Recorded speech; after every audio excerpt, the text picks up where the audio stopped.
Hey everyone, so this is a quick video of me explaining my lecture notes on structural induction since you have a proof paper coming up. So we'll start with the basics of what is a recursive definition of a set. The lecture notes include a few examples. In every recursive definition that you'll see in your proof paper, every question will look like this. You'll have a basis step, the parent element, and then you'll have a recursive step. What it means that if X is already in the set and Y is already in the set, then their sum is also in the set. And sometimes you'll be asked to prove that every element of the set will have a certain property. So the first page of the lecture notes linked in my announcement will cover a few examples, how to create the set, but what you can expect on your proof paper is questions like this. Let's begin with this question. A little 2-minute rundown on how to write the proof of, suppose you are given a question like this, okay? You are given the recursive definition of a set S. So set S is defined by the base element, so the parent element that's on the top of the chain. And how are you generating new elements? So if you have an X in the set, then you can generate new elements two ways. You either multiply that element by 5 and add 2 to it, or you either square the element and subtract 2. So that's how you keep generating new elements. And then again, you'll have 2 new elements starting from this. So that's a general recursive definition. Now, what this question is asking you is, use structural induction to prove that if I have an element in the set, then x mod 10 equals 7. Now, I highly recommend every time you're given this mod or diff functions, the division functions for the structural induction proof, it's hard to prove that an integer modulus 10 is 7. How do I prove that? This means that when I divide x by 10, I get a remainder of 7, right?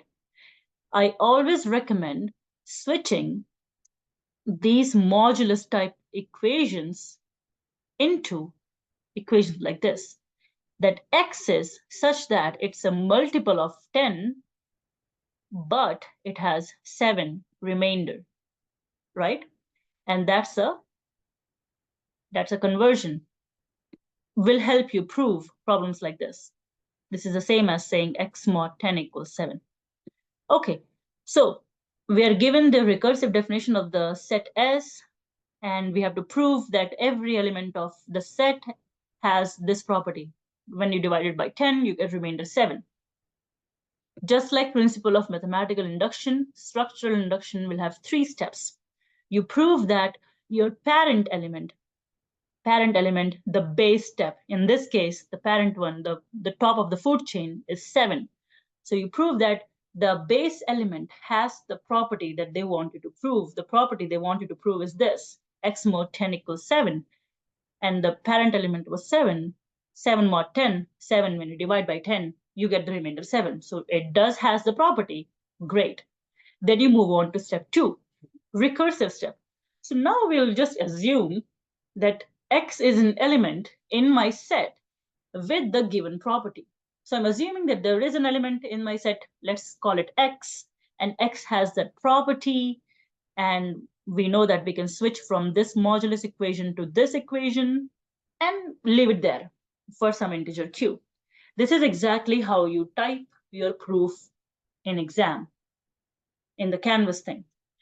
The next step is, I want to prove that every time I generate a new element from the arbitrary assumed element x, it will also have that same property.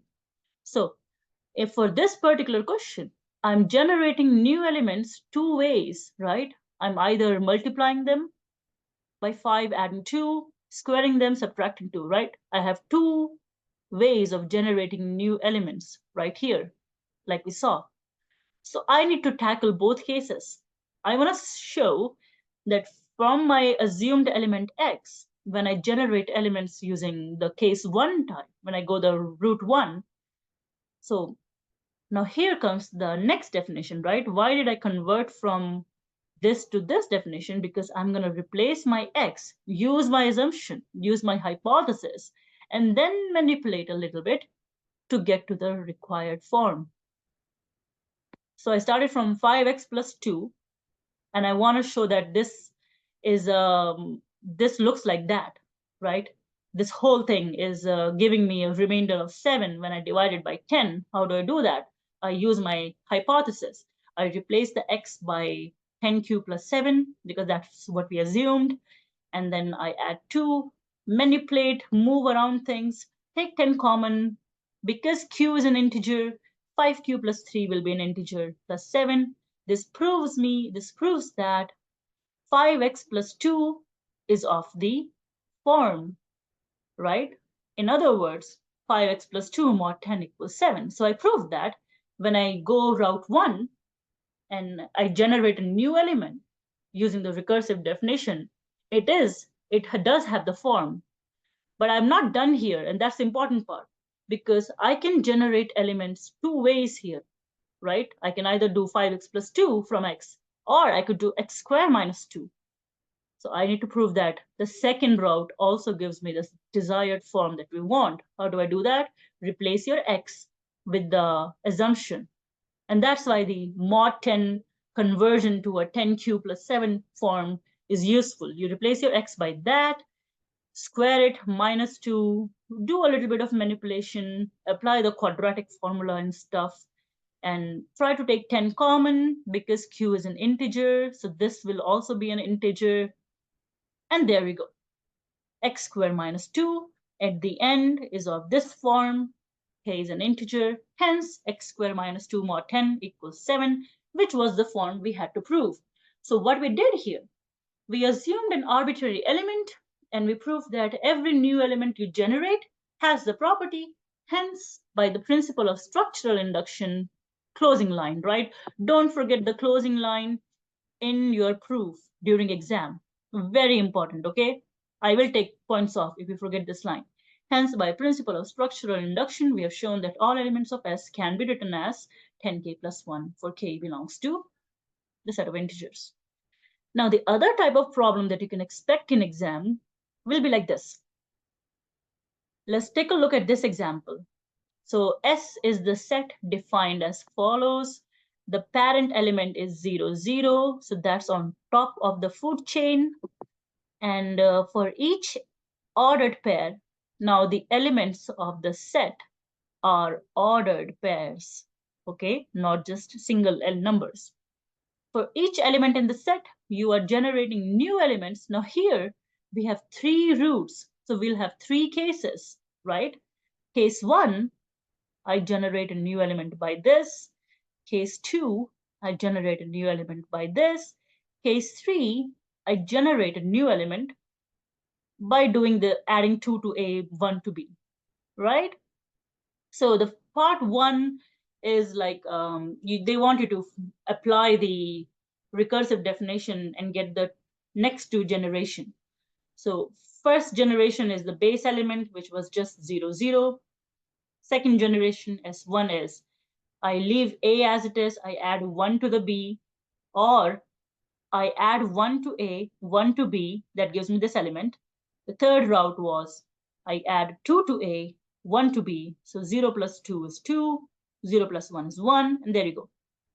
And do the same thing. So this will generate 3 elements, this will generate 3 elements. You can see here, right?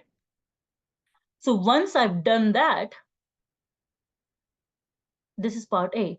Now, what do they want me to prove? This is just a recursive definition, right? You give me a base element, you give me a recursive step.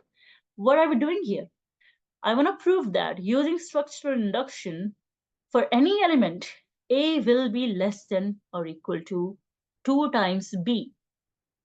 Again, steps are very similar to the previous one. You prove the base element has the property.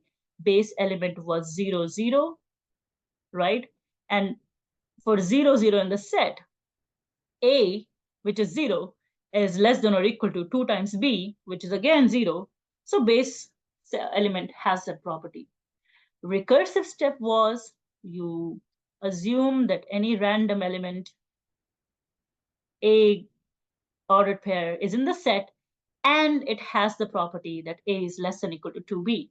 Now I have to prove that every new element I generate will also have that property. I need to show that in my proof paper. When you're writing this question down, you have to show for case 1, case 2, case 3 that each case we generate a new element has A less than or equal to 2B. So let's see. Case 1, we take AB, we generate a new element like this. And we want to show that A is less than or equal to the second guy, which is B plus 1. So 2 times B plus 1. Using the hypothesis, we already know that A is less than or equal to 2B plus 2. And if I add a plus 2 here, it should not change the inequality, right? It's still less. And that's how I got that, which is nothing but you take the 2 common and I have the desired answer, right? Quite easily done. Let's go to case 2. Case 2 was we could generate a new element from AB by adding 1 to A, 1 to B. And we want to show that this element will also satisfy this. Now, this is not given. Don't leave it here. We have to prove this. Again, we use the hypothesis. We know that A is less than or equal to 2B.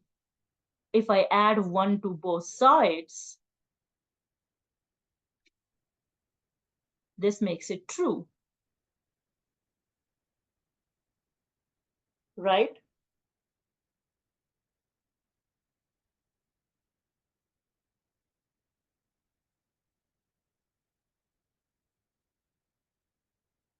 So A plus 1 will be less than or equal to 2B plus 1, but this is going one step further,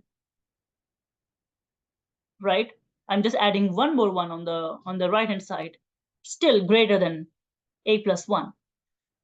Case 3 was the third way we were generating new elements. So that's the first way we proved, second way we proved, third way was we add 2 to A, 1 to B. Now, this is another element that we can generate using AB. So we want to prove that A plus 2 is less than 2 times of B plus 1. But we know that A is less than or equal to 2B. Using our hypothesis, add 2 to both sides. And there we go. So for each of the cases, we have proved that if you pick an arbitrary element of the set that has the property, every new element you generate will also have the property. Hence, by principle of structural induction, this is done. And that's the basic theory, basic strategy about a proof. This makes a proof complete. And you can expect a problem from this PDF or the documents uploaded on the ASU website. Just be careful that you prove for all the possible cases for each question. Okay? Good luck, everybody.